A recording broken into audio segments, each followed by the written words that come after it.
Today is May 17th, 2021. My name is Nina Stoyan-Rosenzweig, and I'm here with Rochelle Morris, and we are talking about her experience with polio as a child and as an adult, so as her lifelong experience with polio. Ms. Morris, can you tell me where you were born, when, just some of your background of your family history as well? Okay, yes, I was born in 1947 in Miami Beach, St. Francis Hospital. Mhm. And my family my grandparents were all immigrants from Eastern Europe. And my father and his father and mother moved to Miami Beach when it was still a lot of swampland. So they're and so I'm a Florida native, and and I grew up on Miami Beach and Mhm. my whole childhood. Nice. So what was that? What was it like kind of living in Miami Beach when it was still a swamp or was Well, I don't remember it that way. That was my grandfather's experience. And then by the time, my father was there and I was born there, it was not what it is today, but it was certainly developed, the hotels on the Strip. Mhm. And that was the atmosphere that I grew up in. I felt very privileged, not in the sense financially privileged. The first years of my life were, I would say that we lived at the poverty level. Miami Beach had a line on Fifth Street. And if you lived below Fifth, which is now multi-million-dollar high-rises on the water, it was the projects at that time. And then you went to a different school. And if you moved from Fifth on up, you were on the right side of the tracks. Okay. So I was fortunate to have both experiences. So as a very small child living in that the lower income section, I got to really get a feel for what it was like to not have enough and to live in cramped quarters with family members, and that experience, which I am so grateful for. But then when I was 9, my father made a very wise investment, and his parents helped him, and he leased his first hotel. And my father was never graduated high school. Through a series of very smart decisions, he became a self-made millionaire, and he owned or leased, but mostly owned several hotels on the Deco Strip of Miami Beach, including the Clevelander, the Victor, which now are very well-known hotels. If you're familiar with South Beach, I don't know. Right on the ocean, and the Fontana and the Prince Michael, and then he also had the Parada and apartment buildings too. And of course, that took years to accumulate all of that. So I grew up on both sides of the track, and I remember moving into a house. Mm-hmm. And I remember the Cadillac, and I remember getting a dog, and I remember, what all of that was. But for some reason, I don't know, it didn't sink into my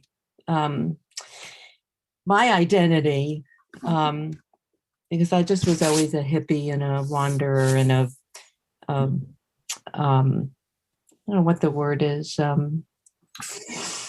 I never really fit into that life. So It never became who you are, or it never did. how old were you? And I was 9 when when we bought our house and all of that started happening. I was 9.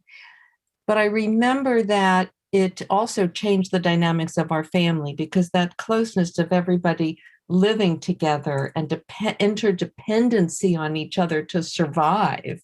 I remember my mother, used to make my clothes out of tablecloths and old curtains, and she was a seamstress, and she knew, and that was all I knew.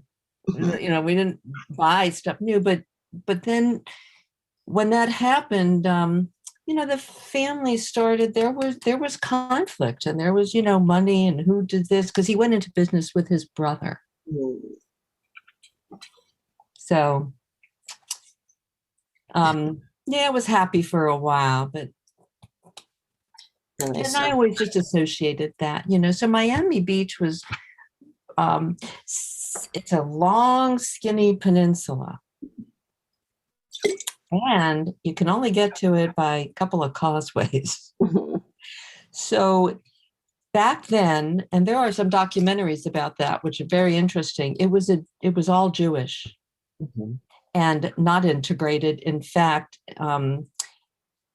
anyone non-white had to be off of Miami Beach before dark. So many of the housekeepers and our housekeeper, and our landscaper, all of the people that served the houses on Miami Beach had to take the last bus to Liberty City and back to Miami before dark. So I grew up in a very segregated, very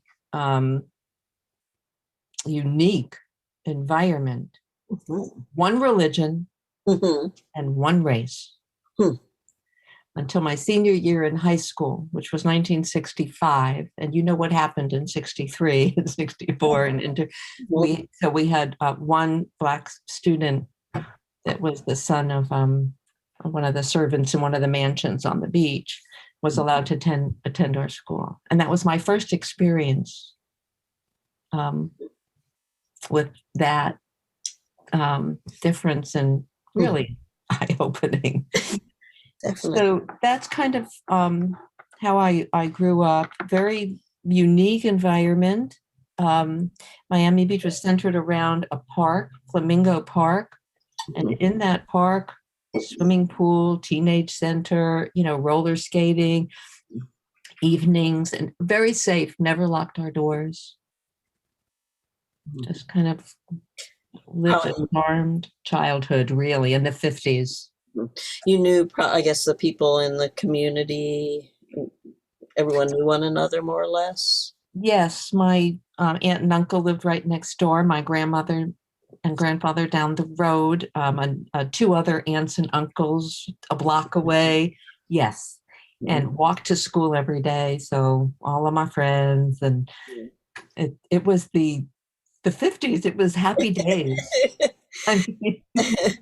And so I'm guessing there were synagogues nearby? Everywhere. Not a church in sight.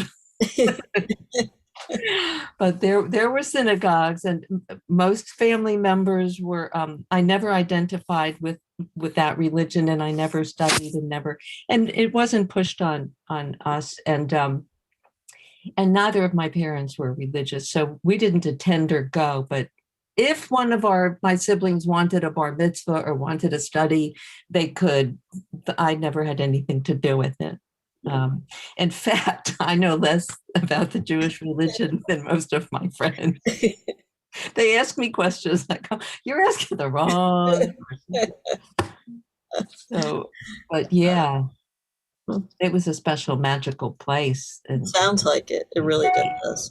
And I worked in my father's hotels. I did the switchboard, and it had where you had to pull out the things in there. Yeah. So I got to meet some just amazing people and live in that world. And I learned business from my father. He was quite brilliant. And my mother as well. She designed the lobbies, and she did the interior decorating, and she did all the bookkeeping. They were quite a team. Sounds like it. It's what a remarkable life story for your whole family, but your parents in particular, that they functioned so well as a team. Yes, they did. They got to see their 50th, and it was a great love. That theirs was a great love, and that's another blessing that I got to grow up with two people that I could look at them and say, "That's what I want in my life," and that's what I got. Oh, good. That's Have wonderful. Did you have siblings? Yes, I have an older sister and a younger brother, and they're still everybody still lives in South Florida, but I moved away when I was 17 and I never went back To to. South Florida, at least. Yeah, I mean, I never lived there again. I Hmm. went back. You visited, but you weren't actually like Yes, a resident. Okay. correct. I was ready to go. So, when did you get polio? How old were you? So I was 5 or 6, and what I was told was it was 1 or 2 years before the vaccine came out. So, Mhm. do you know what year the polio vaccine was? It Like 54?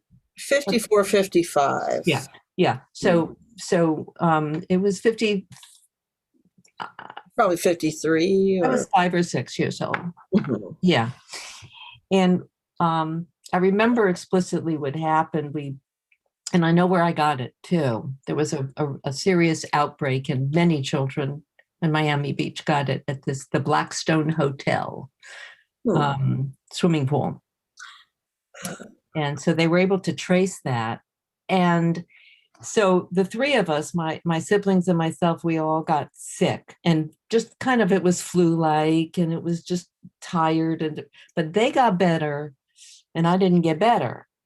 Hmm. So, their symptoms disappeared. And so, and then I just progressively got worse and worse, and breathing and being able to move and things like that. So, I remember the trip to the hospital, my uncle carrying me into the car and going to the hospital.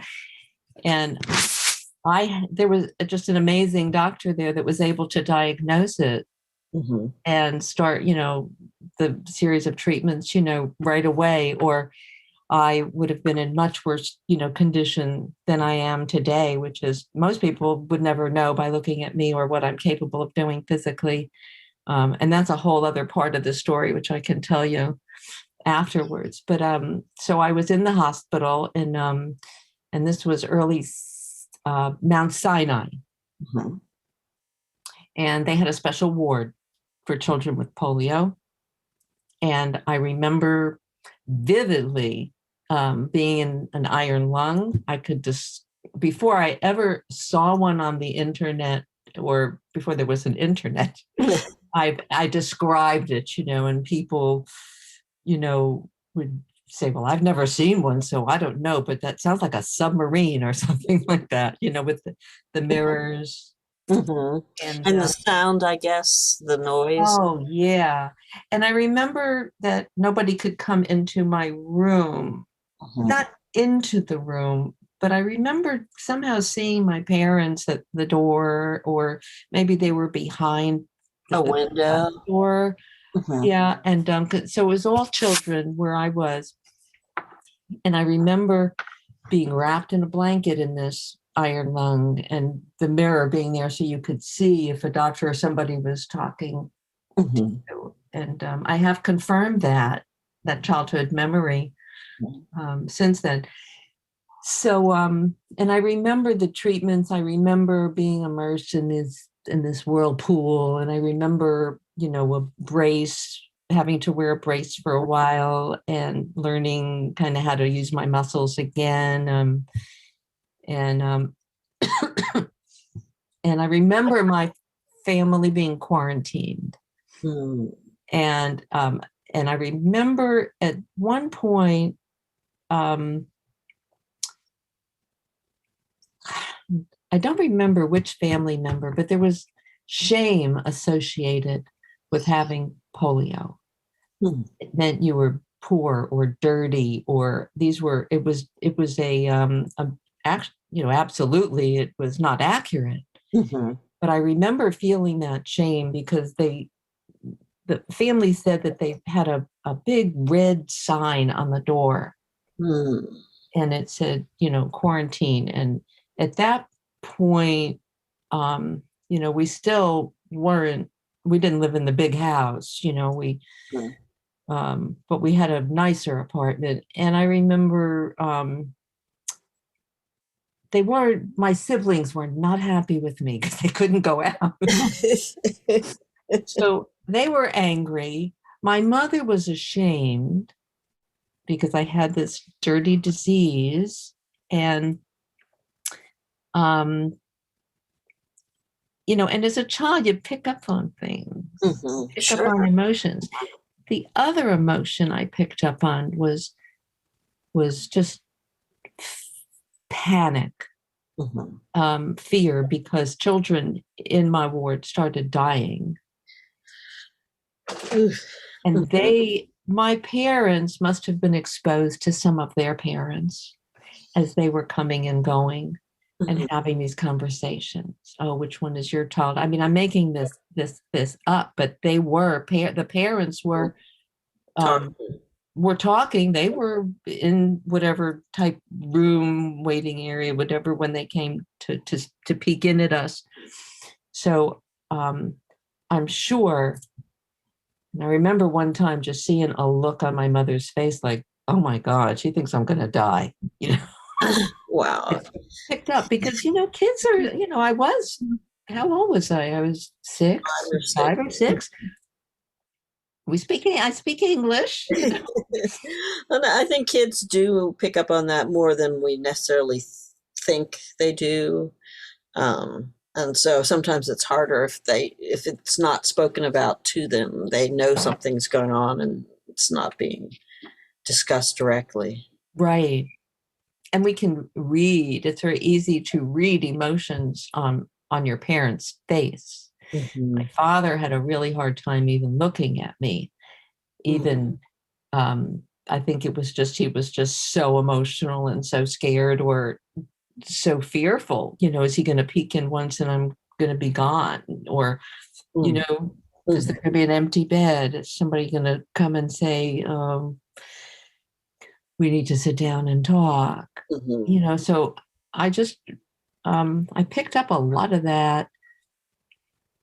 And then, and the other thing that happened, which kind of reinforced that early childhood sense of this embarrassment and shame, was that my parents refused to talk about it almost for the rest of my life. Really? You got better. And that was it. You got better. That was it. Isn't that interesting? I find that really is. Yeah. Very interesting. And I think that comes from both of my parents grew up very poor in Brooklyn, Coney Island. That my mother did graduate high school. My father didn't. He went into the army, and they had to survive. They went through the Depression, and I remember my mother sharing with me how what they had to do to just survive, in their little tenements. And so that was scary for them. And then to finally, start like, oh my God, we have. And I think that part of that shame was this family's, because of the quarantine and the stigma of polio. That's, I think, what made it very difficult for them to ever talk about. It was over. That's the past, and you're okay now. Wow. Yeah. So that's really interesting too. It's just because a lot of times too, it's in talking about it and sharing the stories and the details that your memories get cemented. So yeah, I'm curious, do you remember how long, for instance, you were in the iron lung or anything else like that? I don't remember that, but I was in the hospital for quite a while, and I'm wanting to say more than a month, only because of moving from that iron lung to the baths, to the physical therapy, to a brace, and I'm making up that stuff doesn't just happen in a couple of days. I would think not. Yeah, And they would especially now, having been in physical therapy for a knee, for a this, for a that, I see, 3 months to a year till you sort of get back to normal. So, but no, I don't. And I did try to access records, from the hospital. At one point, I became really interested in finding out as much as I could, but of course, they weren't available. They didn't keep them, or not even microfiche or whatever the old technology was. Nothing. Nothing. No. Do you remember if you had the Sister Kenny treatment? Like, did you get the hot wool packs wrapped around your limb? Yes. You did. Okay. Yes. Because I know that was pretty memorable for people who got it, where it was so hot, but then also the smell of the hot wool. And well, what I remember is being like swaddled like that in the iron lung. So I could be mixing the two treatments together, but I remember being naked and swaddled. Was the feeling of this being wrapped from head to toe in this, blanket-like thing. I remember that, but I make up in my head, and I know about false memories. I'm a psychologist, a career person. So that part, they could have been separate treatments. Sure. But I would imagine too, though, if you were having trouble breathing, even if they did the Sister Kenny wrap, you would still have to go back in the iron lung to breathe. So, yeah. And I know a little bit about that there were different strains of polio, and that some were more deadly than others, and some were more debilitating, in terms of, being crippled or being, unable to, walk or not develop properly. I know that. So the way it's been was the way I just came to understand was that I had a mild case, and whatever strain it was, I did not have the kind that kill you. Sure. And it sounds like you didn't have like severe paralysis, or you were able to I was able to recover. Yeah. Now I was able to recover, and to this day, the effects are minimal, but I never was able to take like physical education in high school or junior high. I was never able to, I just remember in elementary school, I may have done a couple of yard games or whatever, but I was exempt from PE, which didn't bother me a bit. I can appreciate that. That would be a reason not to do that. Would not be a problem for me. No, I was never the athletic type. Oh, let me go out and play. Please. So you did mention a brace, though. Do you remember wearing that for how? Not for long. Not for long. Not for long. And I remember that being somehow during the same time period as the whirlpool baths. No, not for long. And didn't go back to school right away. I don't remember, but when I went back, I was not set back a year. So there might have been some help between my teacher and homework and home stuff. Yeah. Kind of giving assignments to your parents for. Yes, because when I went back, I just went right back with my grade. Yeah. So that, I'm still really interested to hear about Yeah. your parents never talking about it. I guess that's not completely surprising. I think sometimes people, if there is a trauma or a tragedy or something that disrupts their life, once that's over, they're happy to get back to a normal life and just move on Yeah. rather than maybe talking about the issues. But did you, at the time, did you have a word for what was going on with you? Did you know what you had, or you did? I knew it was polio.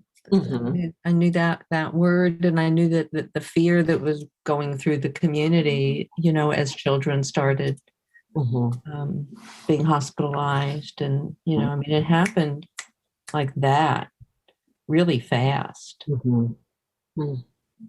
I know that there are a lot of times in the summer, although I guess with Miami Beach, it would probably be pretty year round. There Mhm. were concerns about public pools, and closing pools was something that happened when polio came through. Yes, Um, yeah. I kind of learned that later and heard about the Blackstone, and it was just the buzz and word of mouth, that, oh yeah, just how many children, that swam at the Blackstone pool, and um, got yeah, sick. oh yeah, yeah. Mm. And Mm. did you mentioned that your siblings were annoyed with you for kind of disrupt for you were responsible for the quarantine, but I guess they had it too. They just didn't get the paralytic form, or it didn't become. No, they did not have polio. Mhm. Well, you can get it and it's just a fever, and then you have the infection, but it doesn't get into your central nervous system. So that must have been what happened with them. Oh, see, I never, that's new information for me. I did not know that. Um, because I do remember, was a spinal tap part of, Mhm. okay, I remember the spinal tap. So, and I asked you that question because of, false memories, but I remember Mhm. that, and that's how it was diagnosed. Mhm. Yeah, But they I don't know if they also had a spinal tap. They got better right away, so they didn't even uh, go to the doctor. yeah, So yeah. that There was no need for that, and I think actually, like the wow. majority of Oh the my people who God. actually get a polio infection do have kind of flu-like symptoms, and then they get better, and so Yeah. they never get the paralytic form. So they probably had it too. They just didn't get it. Oh Didn't my goodness. it I didn't did go to the not nervous know system. that. Mhm. Wow. This is my So I would say I'm betting that you were not the only one who came down with it. You were just the one who had the paralytic polio. So that's why you got kind of why you stood out. Whoa. I am curious. So you mentioned that your uncle carried you to the hospital. What Yeah. was your condition at that time? Do you remember? I remember that I couldn't walk. I remember Mhm. being limp, um, very lethargic. My father was driving, and I don't remember if there was anybody else.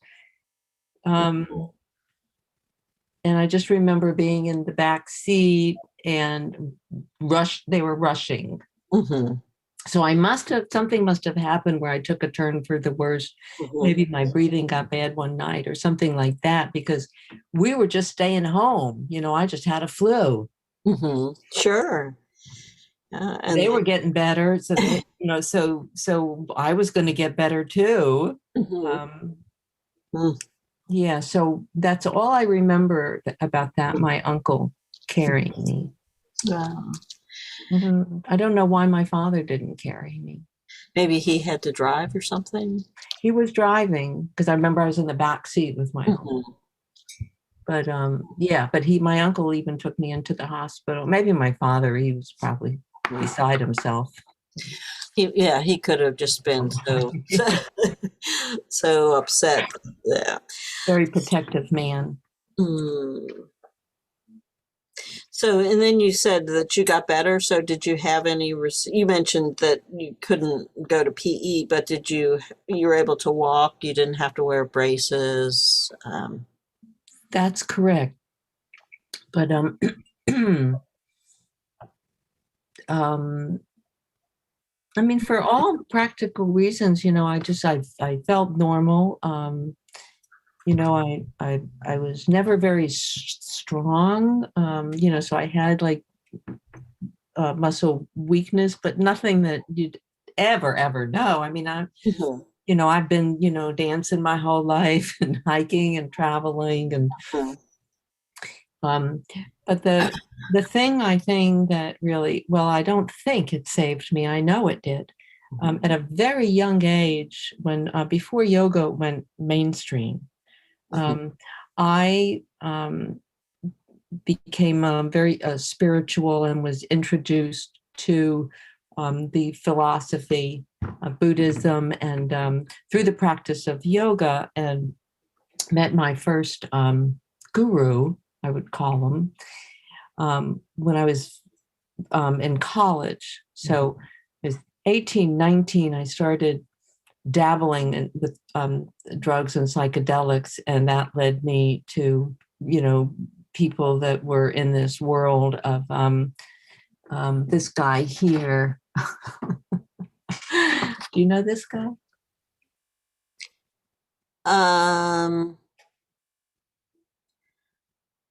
That's Ram Dass. I was going to guess that, but I didn't want to sound stupid for not knowing if I got it. No. So you met him?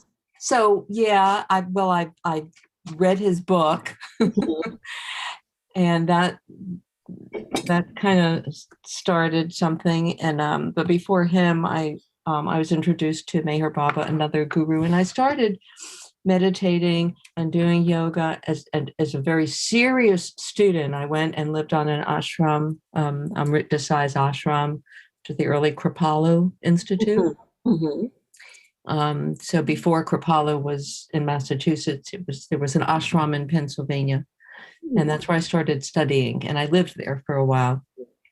And so all of those years of being a very devoted and disciplined yogini, the doctor that diagnosed me with post-polio syndrome said without a doubt that has kept me out of a wheelchair, his exact words, and off of an oxygen tank. Wow. And able to, be and do what I can do now. So how do you like that? That's great. So just, I'm sure it gave you the continuing flexibility and strength, because yoga, it's all of it. And the breathing for the lungs. So all of that, because when I was diagnosed in 2005, I think, with post-polio syndrome. Was it 5? It's 15, 20 years ago. Dr. Marsh, long since retired. He was the expert. In fact, he was the only doctor in the Southeast that was diagnosing post-polio, that knew how to test and diagnose it. And he was right here in northern Florida, Ocala. And and he's the one that said, because of your singing, dancing, yoga, breathing, meditation, he said, because I went to a support group when I lived in Tampa when I was diagnosed, and I was having I was depressed and having a hard time accepting that diagnosis, because I knew kind of what the prognosis was going to be. I was smart, I read up. I said, oh, this is just going to be bad. And I went to a support group, and almost every person in that support group had with a brace, a leg brace, or crutches, wheelchair, oxygen. And I looked around, I said, I don't look like that, and I had some guilt and some shame around that, why, you know what I mean? Like survivor's guilt kind of thing. Anyway, so I got to realize, how fortunate that you don't know why you're doing something, just being called to, become a yoga teacher and to practice as a therapist, and I had a chance to go back and teach yoga to a group of polio survivors Wow. as part of my internship as a yoga therapist. And that wasn't very long ago. Well, so all of my teaching of yoga over the last 50 years has been, much of it has been with disabled or incarcerated or people that have had, and I've never taught yoga for money, for big money. Yeah, mostly as a volunteer, and because it's given me, my life. Yeah, a practice. That's really wonderful. It's given me my life. So I don't know, maybe I got off on a tangent there. Well, it's wonderful to hear, and I'll ask you more about that. I would kind of like to circle back and and hear more about your life, maybe. So after polio, I guess it kind of fits into not too long after you'd recovered, your family made the move to the house. Yeah. And you said that you lived in Miami Beach until you were 17? Yeah, 18. I went to the University of Miami and lived on campus. Okay. So you went and you graduated from University of Miami? No, I went there for 2 years and kind of lost my way, got into a little bit of trouble, and transferred to NYU. And went there for a couple of years, lived in New York a little over a year, and got into a little bit of trouble. What made you choose NYU from University of Miami? I'm just curious as to. My parents wanted me to get as far away from Miami as possible because they thought if they could get rid of the environment and the people that were influencing me, I would do better. And I love New York. I love Brooklyn. And my, I'd visit there every year.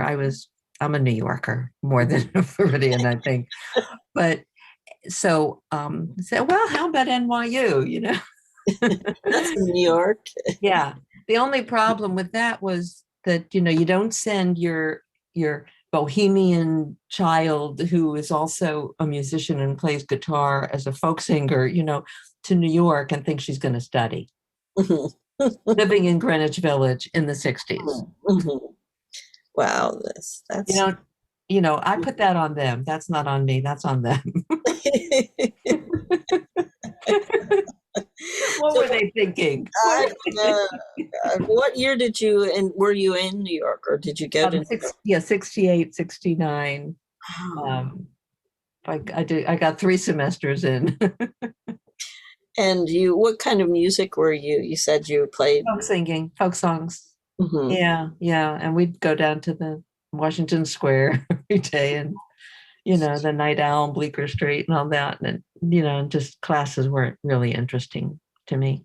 Not at that time, certainly. No. Did you go to Woodstock then, or? No, I did not.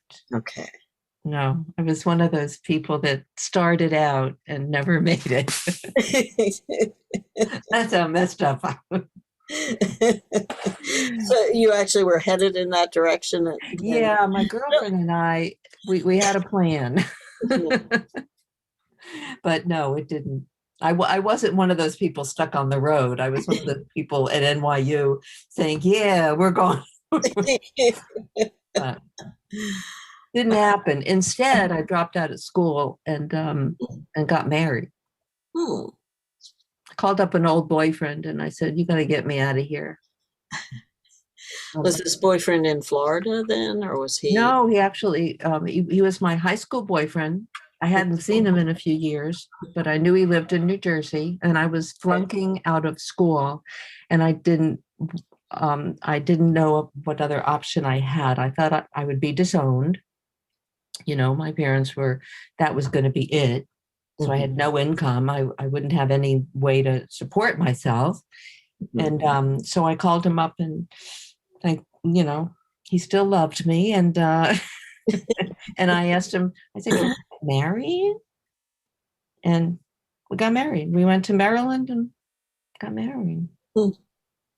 within a very short period of time. Any reason, was it easier to get married in Maryland, or I'm just Oh curious? yeah, you don't need any waiting period in Maryland. Oh, okay. Yeah, I think I don't even think it was 24 hours you could get married in Maryland. I grabbed my roommate, I need a witness, and we took off. And I hadn't seen him since University of Miami. Hmm. And we were high school sweethearts, in like 10th and 11th grade and 12th grade.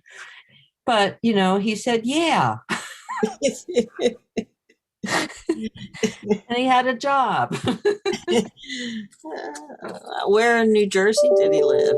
Hackensack. Okay. Yeah. So, I got a job on Wall Street and just commuted and worked for a while and, and then kind of went on with my life. And that marriage only lasted. Oh, big surprise to you, that marriage. I don't know. It could be one of those ones that just beats the odds or something. It's such a great story that you kind of hope, well, maybe this one will. Could have been, but it wasn't. But yeah, so that was 68, 69, and then my son was born in 69, and so we must have gotten married. We got married April 4th, the day Martin Luther King was killed. 68. 68. Mm-hmm. Yeah, and then and my son was born March of 69. Yeah. Oh, Yeah. That's quite a story. So, yeah. Huh. And what did your parents, what did they think of your interest in music and all of the rest of that? I mean, it's very different than kind of how they live their lives, it seems. They disowned me. So I guess that tells you what they thought. And they formally, it's like, okay, we have 2 children now, not 3. You do, this is how you're choosing to live your life. So that was okay. Mm-hmm. That was okay with me. Because I wasn't gonna, I wasn't fitting in, and I wasn't going to follow that path. I was trying to find my own way. So yeah, but they came around 5-6 years later. I figured, I think it would be hard for a parent to like disown a child and have that get forever. Yeah, dropping out of school and marrying somebody that they despised, that did not help. Ooh. Yeah. Mm-hmm. Well, he's one that got me into all that trouble I mentioned earlier. Oh. One of the influencers. Yeah. So you went back to the So I went back to him. Ooh. Yeah. So I got that and I understood that. That's fine. It was fine. So I had a baby and we were married for a little over a year. Mm-hmm. And then I was a single mom. Living in New York City? No, I moved back to Florida, mm-hmm. Where I had a friend, and and I got I was on welfare and aid, and and just did odd jobs, and till I got myself together again, and then moved to Gainesville and jumped right back into college and went all the way through when I was ready and I got clean. I got clean. Mm-hmm. Yeah. Well, Gainesville must have been interesting. So that would have been the early 70s? It was 71. Mm-hmm. Yeah, the end of the year. There let's see, when was like Tom Petty and that whole kind of, was that happening then? Mudcrutch? Yep. They were here, the late 60s. Mm-hmm. Yeah, he was, 68, 69 was, he was here. Because there was were you still interested in music and performing? Oh, yeah. Yeah. And I started performing in the late 70s, besides just coffee houses in New York and that kind of stuff, but, a legit band, and performed for many years with the same band. and just retired actually from performing, from being on stage just 5 years ago. Wow. What was your band? The New Sand Mountain Wildcats. Mm-hmm. And also Divine and LaRoche and Hot Flash. I got 3 different bands, but the Wildcats, we were together for 35 years. And you can YouTube.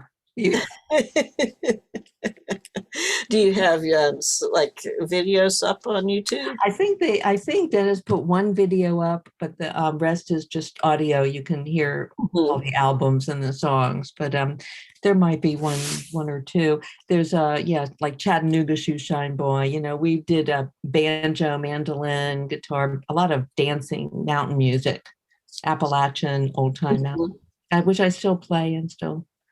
Nice. Yeah.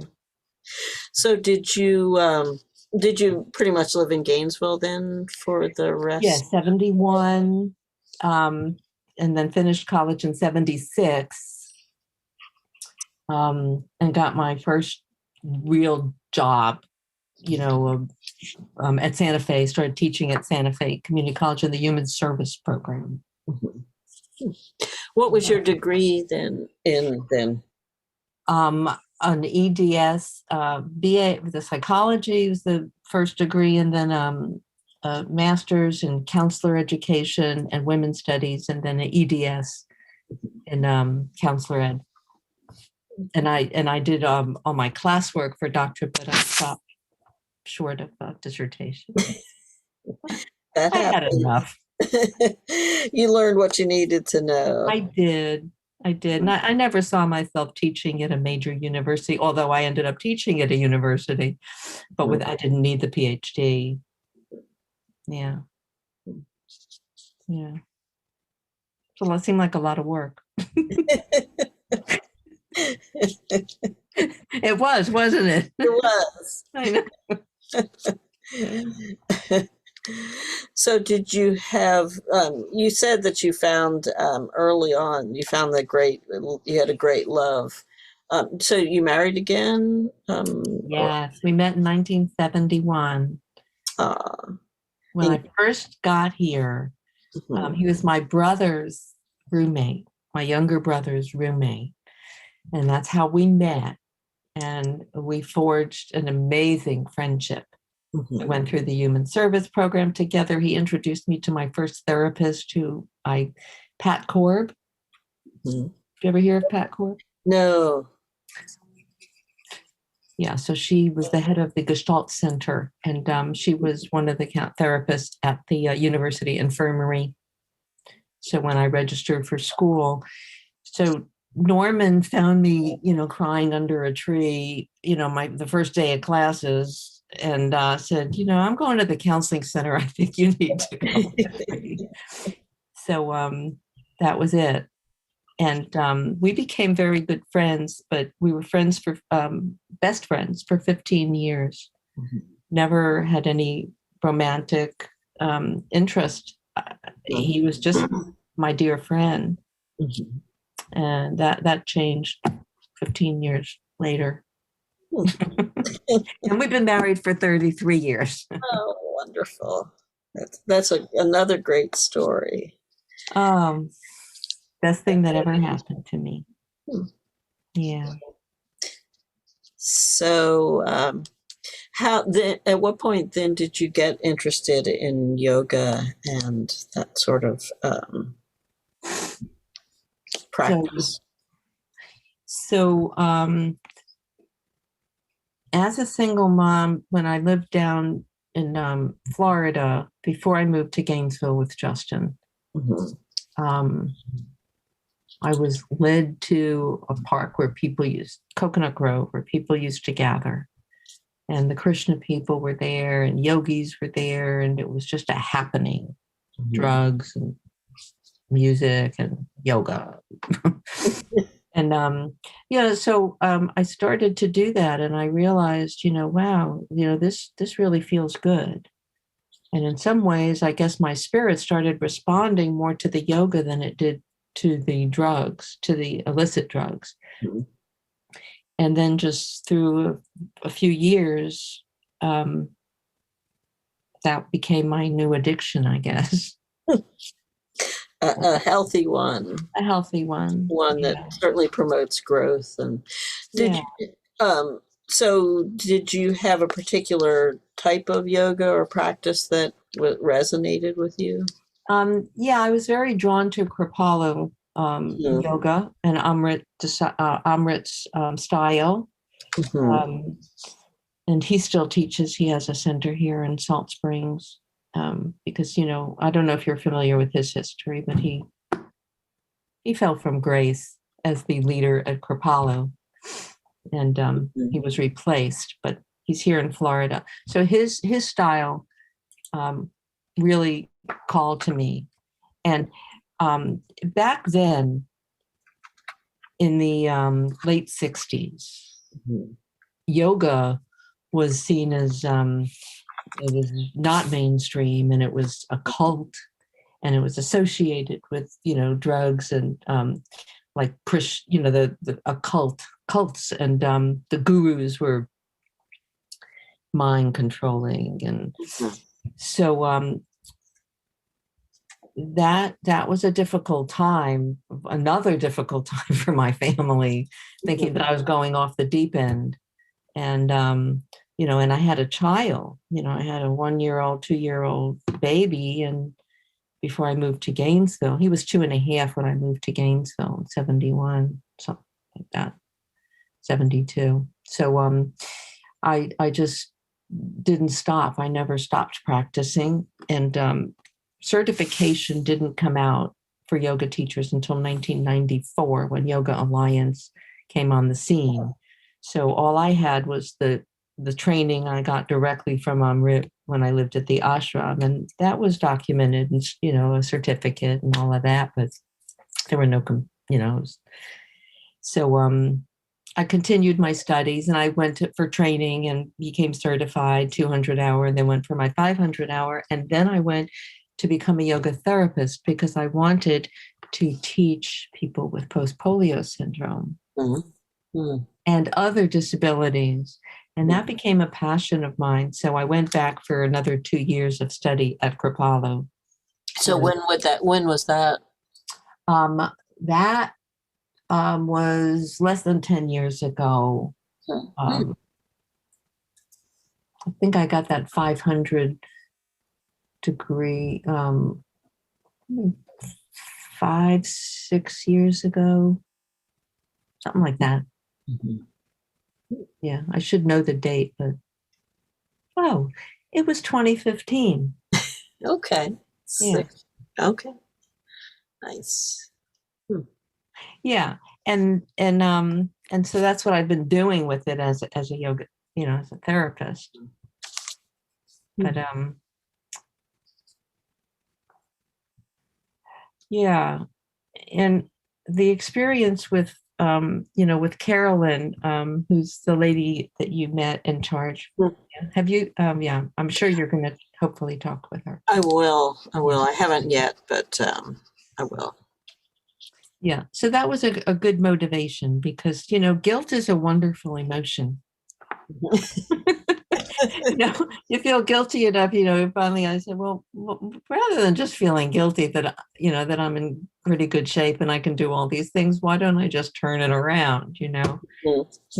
Uh, so So, now I teach at the senior center here. oh, I help with the yoga program.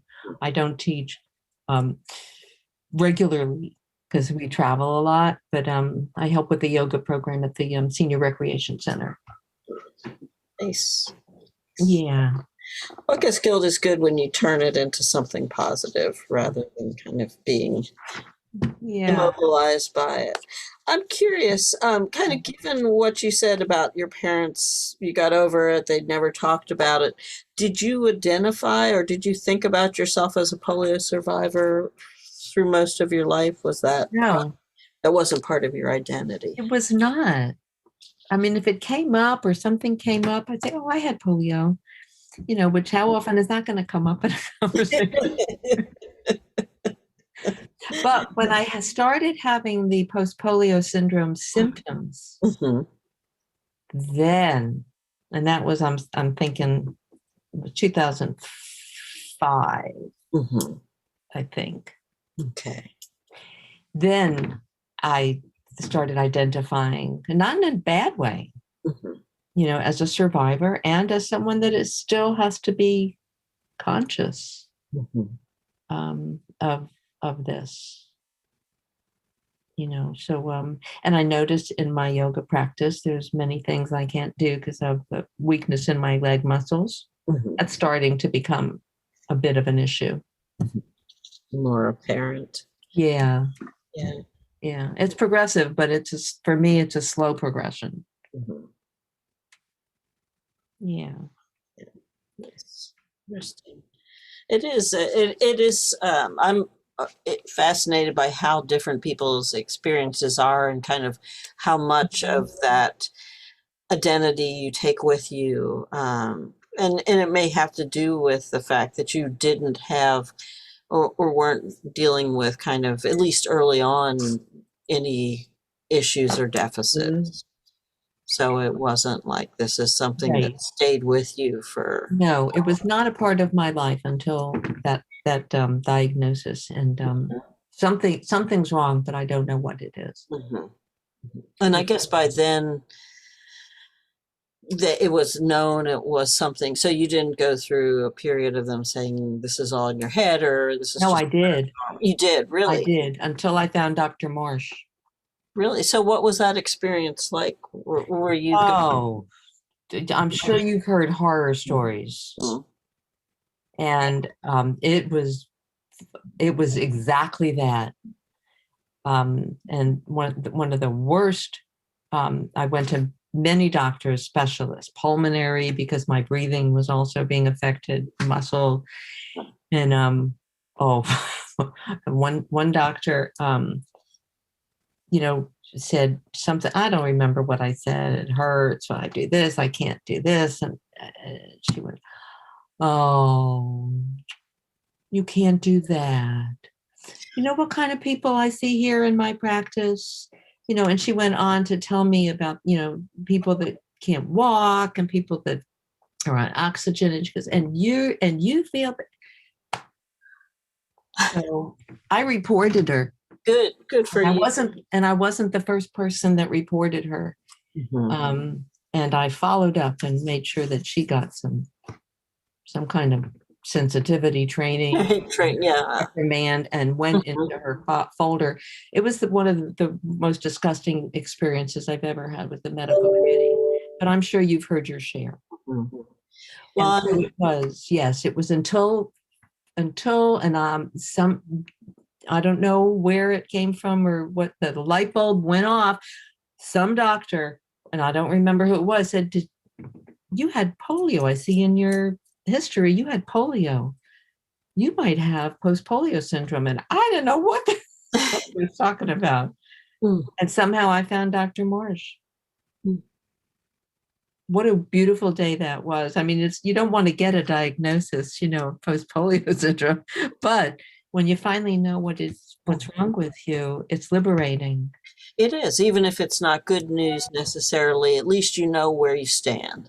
It is. It's exhilarating. It was joyful. Mhm. Then you know what to do. Mhm. So I'm curious, did you go to doctors? Were you in Gainesville at the time? Did you go to doctors at UF or? I started in 2005. Oh, I went to doctors in Tampa. Mhm. Because I left here and lived in Tampa from 70s. I graduated 76, moved to Tampa, and then didn't come back here till 71. Mhm. Wait, I'm confused. 76, didn't come back here to live back here until just a few years ago. Okay. Yeah, I was gone in Mhm. Tampa area. You So were, that's where all of my doctors were. okay. I Yeah. just hate to think that our I'm sorry. doctors here No, are so no, poorly no, no, trained. no. No, I was away from Gainesville from 76 after I finished my little stint at Santa Fe, and was down in the Tampa area for a long time. Mm. And yeah, so I went to a lot of specialists there at the hospital. I went to ortho, lung, and just it never uh, clicked. What did they tell you then? Like what did they say? I said it was in my head. Uh, um, or you're getting older. Getting old, you're getting older, and I was a smoker way back, and I have mild COPD, very, very mild.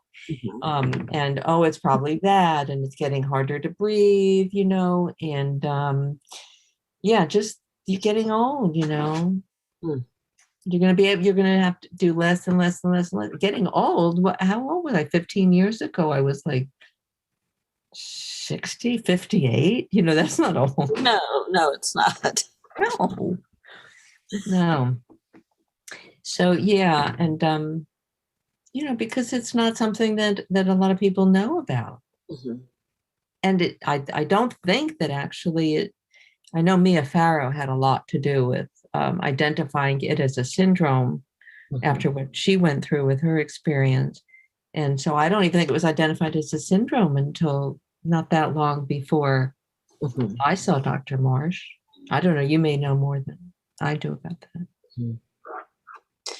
It's interesting how often it requires like some sort of well-known figure to call attention to issues like that, like Mia Farrow. But then, of course, with polio, you had FDR, but all lots of other celebrities who, when they come down with something, then it becomes more socially acceptable in some ways. Exactly. Yeah. Thank goodness for that, for her, and for that shedding a light Mm-hmm. on it for so many. Otherwise, they just give you a pill and, and say, oh, get some more sleep, you'll feel better, or whatever they said to so many of us. Hmm. But no help, no real help. No, no, it's Nap, take more naps. uh, Mm-hmm. and, Yeah. it just, well, and I guess there are a lot of things that are kind of going into that attitude on the part of doctors. I'm part of what I try to do. I work with medical students to train them in ways of thinking. I guess part of it is just curiosity. So if someone comes to you, rather than just dismissing it, you get curious about, well, what is this? Why are they having it? Who are they? Oh, yeah.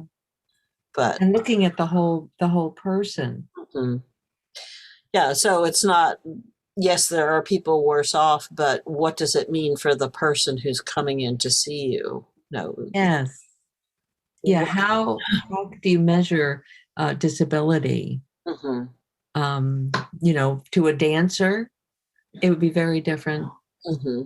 than to someone who is quite sedentary their whole life and may not care that much that they can't walk 5 miles. You know what I mean? Yeah, oh yeah, definitely. It's very much, how does this affect you, um, and change the way you're able to do well, it's individual, I guess, definitions of quality of life.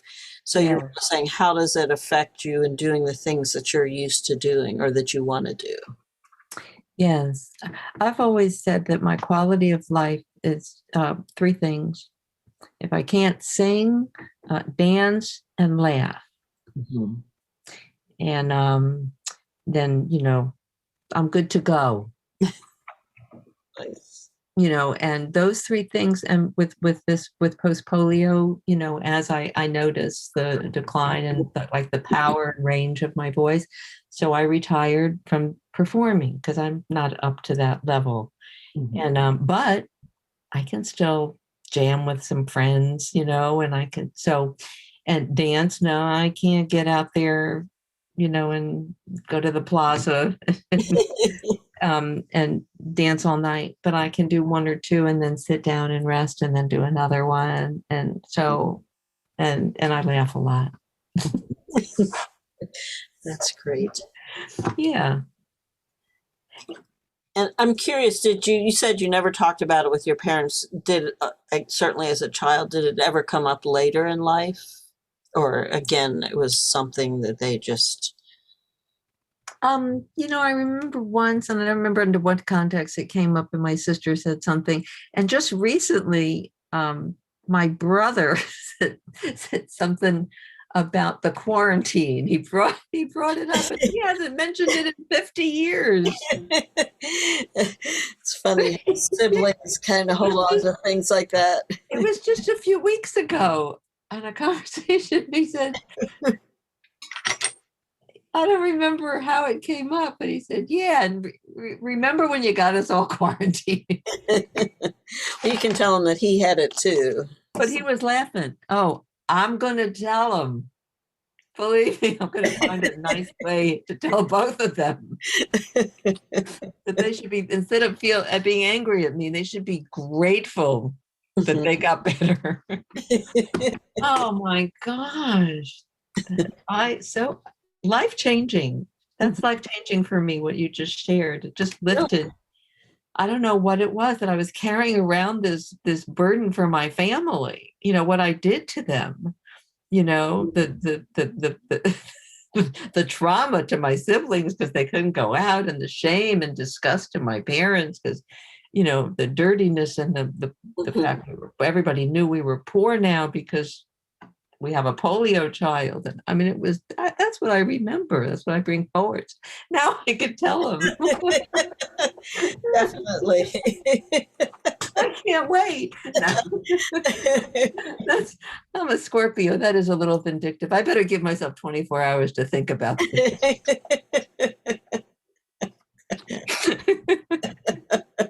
Think about how you want to approach it. I do, because my vindictive Scorpio side and my spiritual Buddha side are having a little conflict right now. Oh. Well, I know you'll resolve it. I will. I will. Thank you. Thank you for your faith in me. I will. But at least certainly, however whatever that looks like, but at least for yourself that it wasn't just you, that you were not the one who brought it to your home. Wow. Yeah. Yeah. So I'm curious, did you end up having other children? You had the son with your first marriage. Mm-hmm. Yeah, I had a son, and Norman, my husband, had a son, and we both became single parents when our kids were like 1 and 1. Norman became a single father when Adam was 9 months old. He got custody. Wow. And I got custody. Justin was 1.5 years. So we both raised our children to the point where we got married. And there was 10 years between those two children, Justin being older. So I became Adam's mother. Oh. We never used the word step because I knew him from when he was a baby. And you were around as he was growing up. I was a little, on and off. Yeah. When I left Gainesville and we kind of lost touch for a little while, but we always came back. And so I did know him, and I fell in love with him when he was 2. Adam. So Adam passed away here in Gainesville. Sorry. And he was 23. And he passed away here right after he graduated. He was going to be a physical therapist. Oh, I'm sorry. He was in the sports medicine. Yeah, he graduated from that program. Oh. And but yeah, he's still a big part of our lives, Sure. Yeah. Yeah. And Justin just got married this week at 52 years old. He's happier than I've ever seen him. Oh, wonderful. Yeah, he had a rough go of it being raised by me. He went through all of that stuff. So yeah, so they're both good. They're both doing well. Oh, good. Both in a good place. Yeah, for sure. For sure. All right. Well, I think that is there anything else that we haven't talked about that you would like to discuss or mention?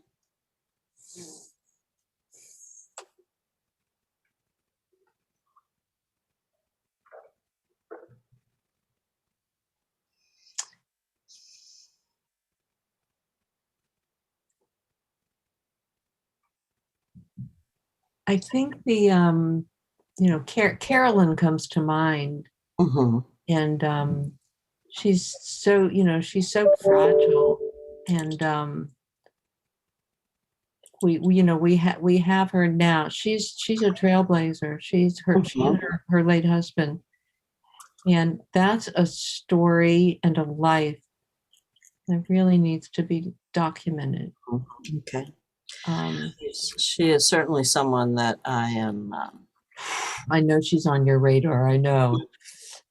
She might be a little difficult to get to, to get together to pursue. But Is Zoom? Do you know if she is on Zoom or knows how to use Zoom? Or she's pretty tech savvy. okay, I don't know about Zoom. okay. Um, Well, I guess now with all the new, yeah. so long as you're vaccinated, then Yeah. it's actually possible to meet in person. But in terms of people that are still living with this, her history as a child, she was at the in Arkansas, she was at the hot springs. Mm-hmm. She's a walking encyclopedia on this. Mm-hmm. You could do your whole study around in her head. I know she has so much information. It's also great to hear individual stories because Yes. People's experiences just are so varied depending on where they lived, where they grew up, all of those things. So, and how they were affected by the polio. Mm-hmm. And now doctors know what it is, because I've had several doctors since then. They don't flinch. You say, "Oh, post-polio syndrome," or they see it there, and oh yeah. So we can thank people like Carolyn for really publicizing it and calling attention to it. Oh yes, yes. She's an activist, an advocate for sure. She's one of those people you were talking about, that gets the accessibility, gets laws changed, access. Yeah. So I guess what I'm saying is the sooner the better. Okay. Yeah. Well, I have now that it's summer, I have time to track everybody down. Yeah, I know. I bet you're. Well, yeah. I mean, you reached out a few times to me, and then you disappear for 3 months, 6 months. Are you still interested? Yes. When the time's right, she'll come around. I do. No, during the semester when I'm teaching, it's just I have moments of clarity, and then suddenly everything speeds up again, and I get lost. But what are you teaching? So I teach a variety of things. I actually teach health humanities in the College of Medicine, and health humanities is kind of using the humanities to teach medical students. The goal is to teach them to be more compassionate and empathetic doctors by using the humanities to illustrate the human experience. Like, what does it mean to have an illness? How does it feel? But then also to use the humanities, and I consider arts and social sciences in this category, for wellness practices, so that they can use the arts, music, whatever it might take for medical students to be more balanced as doctors and as human beings. I did not know there was such a class, or that there was even attention to that. UF is really leading in that area, I think. Yeah. That's fantastic that you teach that. So I teach medical students. I also teach undergraduates, and what I teach undergraduates is pretty much the same focus, the same overall.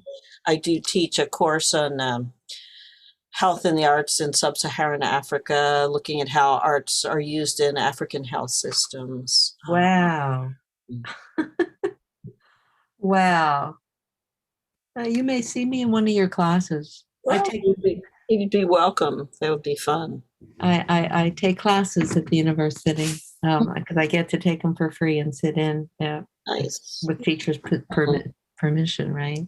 Well, That's wonderful work you get to do to it teach the is. compassionate side of healing. Mhm. Well, so I think that's it. Okay. Thank you so much. It was great to talk with you. And I will be in touch about the transcription, and Sure. we'll ask you to look it over and just make sure that everything is transcribed accurately and you're comfortable with everything that's in there. Okay. Thank you so much. Thank you. You take care. You too. Bye. Bye.